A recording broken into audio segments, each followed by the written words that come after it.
Halo semuanya, selamat datang di video saya kali ini. Sekarang saya akan menjelaskan mengenai perbandingan pada tampilan SAP dan Odoo, terutama dari segi UI dan UX pada beberapa fitur dan modul yang tersedia. Sebelumnya, SAP atau System Application and Product in Data Processing merupakan sistem yang dapat dimanfaatkan untuk mendukung aktivitas di dalam suatu organisasi serta meningkatkan efisiensi dan produktivitas. Sementara itu, Odoo merupakan software yang dapat mengintegrasikan proses bisnis suatu perusahaan sehingga dapat membuat aktivitas bisnis menjadi lebih efektif dan efisien. Selanjutnya, saya akan menjelaskan sedikit mengenai UI dan UX itu sendiri. UI atau User Interface merupakan tampilan visual yang dilihat oleh pengguna dalam berinteraksi dengan sistem. Sementara UX atau User Experience merupakan pengalaman pengguna selama berinteraksi dengan sistem. UI dan UX berkaitan dengan beberapa teori, seperti prinsip desain interaksi, Sandemann's 8 Golden Rules, dan beberapa aspek yang berkaitan dengan kognisi manusia. Analisis akan dimulai dari halaman login, yang muncul paling pertama saat membuka SAP atau Odoo. Pada gambar ini, terlihat bahwa banyak terdapat bagian yang kosong di sebelah kanan tampilan SAP. Fokus pengguna diarahkan ke bagian sebelah kiri dengan form yang cukup kecil. Selain itu, hanya menyediakan input untuk pengguna melakukan login. Sementara itu, pada Odoo, form untuk melakukan login berada di bagian tengah tampilan layar. Hal tersebut tentunya meningkatkan atensi pengguna dibandingkan harus fokus ke sebelah kiri saja. Model form yang digunakan pada Odoo juga lebih menarik. Kemudian, halaman login pada Odoo sangatlah informatif. Apabila pengguna butuh untuk melakukan reset password, membuat akun baru, melakukan manajemen database, dan lain sebagainya. Visibility dari fitur yang tersedia pada halaman login tersebut dapat memudahkan pengguna yang baru saja mengenal Odoo. Selanjutnya, untuk analisis pada dashboard SAP dan Odoo. Pada gambar ini, terlihat dashboard dari SAP, yang mana SAP hanya memberikan daftar dari fitur yang disediakan. Akibatnya, pengguna harus mengingat letak dari fitur yang dibutuhkan, sehingga bertentangan dengan salah satu dari Sandemann's 8 Golden Rules, yaitu Reduce Short-Term Memory Load. Selain itu, fitur-fitur yang lebih detail berada di bagian dalam daftar yang ditampilkan, sehingga aktivitas yang lebih detail berada di bagian dalam daftar yang ditampilkan, sehingga aktivitas pengguna menjadi tidak efisien karena pengguna perlu melakukan klik berkali-kali untuk menuju fitur yang diinginkan, serta bertentangan dengan prinsip 3-click rules yang seharusnya pengguna dapat mencapai tujuannya hanya dalam 3 kali klik. Meskipun demikian, SAP juga memiliki shortcuts dari beberapa fitur yang sering dipakai oleh pengguna. Lain halnya dengan SAP, Odoo memberikan tampilan yang nyaman bagi pengguna dengan adanya nama pengguna, penjelasan dari setiap modul, icon yang mempresentasikan modul, dan notifikasi yang muncul sesuai dengan prinsip desain interaksi mengenai affordance. Modul pada Odoo juga terorganisasi dengan baik sesuai kategorinya, seperti sales, marketing, dan lain sebagainya.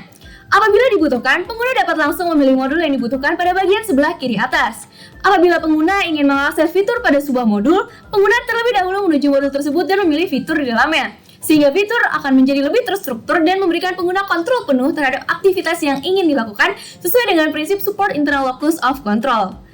Bagian shortcut pada SAP dan kategori pada Odoo merupakan penerapan dari Sandemann's 8 Golden Rules, yaitu enable frequent users to use shortcut. Selanjutnya, adalah analisis dan perbandingan pada halaman Create Sales Order. Pada gambar tampilan SAP ini, setiap field pada form sales order sangat berdekatan, sehingga mungkin saja dapat meningkatkan cognitive load pengguna terhadap tampilan layar. Selain itu, SAP menuntut pengguna untuk kembali ke halaman dashboard dan memilih secara manual fitur lain yang dibutuhkan, sehingga pengguna mungkin saja merasa frustrating. Bagian desain interaksi yang dapat dibandingkan selanjutnya berkaitan dengan tampilan label antara SAP dan Odoo. Tabel yang ditampilkan pada halaman SAP sangat berdekatan dan dapat meningkatkan kemungkinan pengguna untuk salah memasukkan input. Di gambar ini, yaitu tampilan pada Odoo, terlihat bahwa Odoo lebih sederhana dengan white space yang dapat menjaga fokus pengguna ketika mengisi field yang tersedia. Selain itu, Odoo juga dapat memfasilitasi pengguna membuat request for quotation yang kemudian dapat dikonversi menjadi sales order pada tahap order to cash dengan mudah. Hal tersebut dapat memudahkan pengguna tanpa perlu berpindah-pindah atau mencari fitur lain dalam menjalankan proses bisnisnya, serta memiliki learnability yang tinggi karena pengguna dapat lebih mudah mempelajari penggunaan Odoo. Kemudian, berbeda dengan SAP, Odoo justru memberikan jarak yang cukup antara setiap kolom pada tabel, sehingga pengguna dapat lebih nyaman untuk mengisi input pada setiap bagian tabel tersebut, serta membantu persepsi pengguna terhadap informasi yang harus dimasukkan. Perbedaan lain dari SAP dan Odoo juga terlihat dari adanya log aktivitas pada Odoo yang merekam jalannya kegiatan pada suatu dokumen tertentu. Hal tersebut dapat membuat pihak lain yang juga berkaitan dengan proses bisnis order to cash dapat melakukan tracing dengan mudah apabila terdapat kesalahan. Log aktivitas tersebut dapat membantu dalam proses metakognisi dalam pengambilan keputusan dalam aktivitas bisnis perusahaan. Tidak hanya itu, pengguna juga dapat mengirimkan pesan yang akan tersimpan pada log aktivitas tersebut untuk nantinya dapat dibaca kembali olehnya atau pihak lain apabila dibutuhkan. Log aktivitas ini juga terdapat pada proses pembuatan beberapa dokumen lainnya. Analisis berikutnya berkaitan dengan pembuatan delivery order untuk pengiriman barang ke pelanggan. Pada SAP, terdapat begitu banyak baris dan kolom pada tabel yang dapat meningkatkan kemungkinan kesalahan input pengguna. SAP juga menampilkan banyak tab yang dapat mengurangi tingkat visibility dari fitur-fitur yang disediakan. Di sini, Odoo justru menampilkan tabel dengan baris dan kolom yang lebih sedikit, serta adanya hyperlink untuk menambahkan baris apabila diperlukan. Selain itu, Odoo justru menampilkan status dan beberapa button penting pada bagian atas yang dapat menarik atensi pengguna secara langsung. Pengguna dapat langsung mengetahui status pengiriman, mulai dari waiting, ready, dan done. Kemudian, pada Odoo, pengguna juga dapat langsung mengetahui kode pada delivery order pada bagian atas dengan font yang cukup besar, terutama sales order yang menjadi referensi dari dokumen tersebut. Pada pembuatan delivery order ini, terdapat kasus lain yang mungkin terjadi, yaitu ketika tidak terdapat stok barang untuk dikirimkan kepada pelanggan. Pada Odoo, apabila barang tidak tersedia, maka kolom reserve akan diberitahukan bahwa barang tidak tersedia atau not available. Kemudian, apabila pengguna mengklik button check availability, maka akan muncul dialog box. Dialog box tersebut merupakan validasi yang dilakukan oleh sistem bahwa barang akan dikirim sesuai stok yang ada di warehouse. Dialog box tersebut berkaitan dengan salah satu dari Saint Germain 8 Golden Rules, yaitu dialog to yield closure sebagai bentuk pesan konfirmasi dari aktivitas bisnis yang akan dilakukan oleh pengguna. Sementara itu, pada SAP hanya akan menampilkan baris kosong apabila stok tidak tersedia ketika ingin dilakukan pengiriman. SAP tidak menampilkan informasi yang jelas dan dapat membingungkan pengguna. Dengan kata lain, pengguna sulit untuk mencerna maksud dari tampilan baris kosong tersebut dan mungkin saja menimbulkan persepsi yang berbeda pada pengguna. Selanjutnya terkait dengan halaman untuk pembuatan invoice.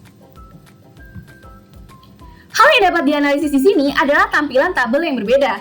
Pada SAP, tampilan baris tabel disajikan lebih banyak untuk memenuhi layar. Hal tersebut dapat dikaitkan dengan salah satu aspek desain interaksi mengenai constraint atau batasan area yang dapat digunakan oleh pengguna. Pada SAP, pengguna awam mungkin saja mengisi secara tidak urut atau mengosongkan beberapa baris tertentu ketika tidak mengetahui aturan yang berlaku. Sementara itu, pada Odoo, secara garis besar, beberapa aspek terkait web space dan log aktivitas telah dijelaskan pada analisis sebelumnya. Sementara untuk komponen tabel, Odoo hanya menampilkan beberapa baris saja yang dapat menyesuaikan apabila baris ditambahkan. Dengan demikian, pada Odoo yang memang telah dibatasi sejak awal, pengguna dapat lebih aware untuk mengisi baris teratas terlebih dahulu dan menambahkan baris apabila diperlukan. Selanjutnya, analisis mengenai halaman untuk membuat purchase order. Pada SAP, tampilan untuk membuat purchase order terlihat sangat menumpuk, sehingga pengguna mungkin kebingungan terhadap field yang harus diisi terlebih dahulu. Setiap komponen juga terlihat sangat bertumpuk yang dapat mempengaruhi cognitive load pengguna untuk memproses informasi. Hal tersebut dapat membuat pengalaman pengguna dalam menggunakan SAP tidak memuaskan atau justru berakibat pada kesalahan input, karena letak dari setiap field sangat berdekatan. Sementara itu, Odoo justru memberikan tampilan yang lebih baik dengan button disertai dengan nama, sehingga pengguna dapat mengetahui fungsi button dengan mudah. Odoo juga memberikan informasi mengenai tahapan yang harus dilakukan sampai dapat membuat purchase order pada bagian atas sebelah kanan, mulai dari RFQ sampai PO. Hal tersebut berkaitan dengan salah satu dari Saint Germain 8 Golden Rules, yaitu informative feedback, sehingga pengguna mengetahui tahap yang telah mereka lewati pada suatu aktivitas bisnis. Selain itu, setiap komponen yang terlihat pada Odoo juga lebih sederhana jika dibandingkan dengan SAP. Dengan demikian, pengguna dapat dengan mudah memproses informasi pada halaman tersebut dan lebih berhati-hati dalam mengisi data untuk membuat dokumen purchase order. Selanjutnya terkait dengan beberapa perbedaan lain yang terlihat antara Odoo dan SAP. Perbedaan tersebut terlihat ketika Odoo memberikan daftar dari kumpulan sales order, sehingga pengguna dapat langsung memilih sales order yang dibutuhkan. Hal tersebut akan meningkatkan efisiensi dari proses bisnis dan memudahkan pengguna. Pengguna juga dapat meningkatkan atensinya untuk menyeleksi sales order yang akan diproses, terutama dengan adanya keterangan activities dan invoice status yang dapat langsung dilihat. Sementara itu, pada SAP, Sejauh yang saya pahami, dari beberapa video tutorial, pengguna SAP harus mencatat nomor-nomor kode dari dokumen yang dibuat untuk digunakan pada dokumen lain, sehingga usability SAP berdasarkan pengalaman pengguna akan berkurang. Pengguna juga harus kembali ke halaman dashboard untuk melanjutkan aktivitas berikutnya pada suatu proses bisnis. Tampilan daftar pada Odoo ini juga berlaku untuk beberapa dokumen yang dapat dibuat melalui Odoo, seperti invoice, delivery order, purchase order, dan lain sebagainya. Perbedaan lain yang mungkin terlihat dari Odoo dan SAP adalah konsistensi warna yang digunakan. Odoo menggunakan warna yang konsisten seperti ungu dan putih, namun SAP sering menggunakan warna kuning yang tidak sesuai dengan warna lainnya untuk suatu warning, sehingga tidak terlalu nyaman dipandang mata. Berdasarkan penjelasan saya pada video ini mengenai analisis dan perbandingan antara UI UX, Odoo dan SAP, maka saya dapat menyimpulkan bahwa Odoo lebih unggul dari beberapa aspek, terutama apabila dianalisis menggunakan Slenderman 8 Golden Rules. Odoo menawarkan tampilan yang menarik dan nyaman dipandang mata, serta memberikan pengalaman pengguna yang sangat user-friendly dan tingkat learnability yang tinggi. Selain itu, Odoo juga memudahkan pengguna dalam berbagai aktivitas bisnis yang saling berkaitan satu sama lain. Demikian video yang dapat saya sampaikan. Berikut beberapa referensi yang saya gunakan dalam video ini. Semoga apa yang saya sampaikan dapat membantu dan bermanfaat bagi kita semua mengenai analisis dan perbandingan UI UX pada SAP dan Odoo. Sampai jumpa di video selanjutnya.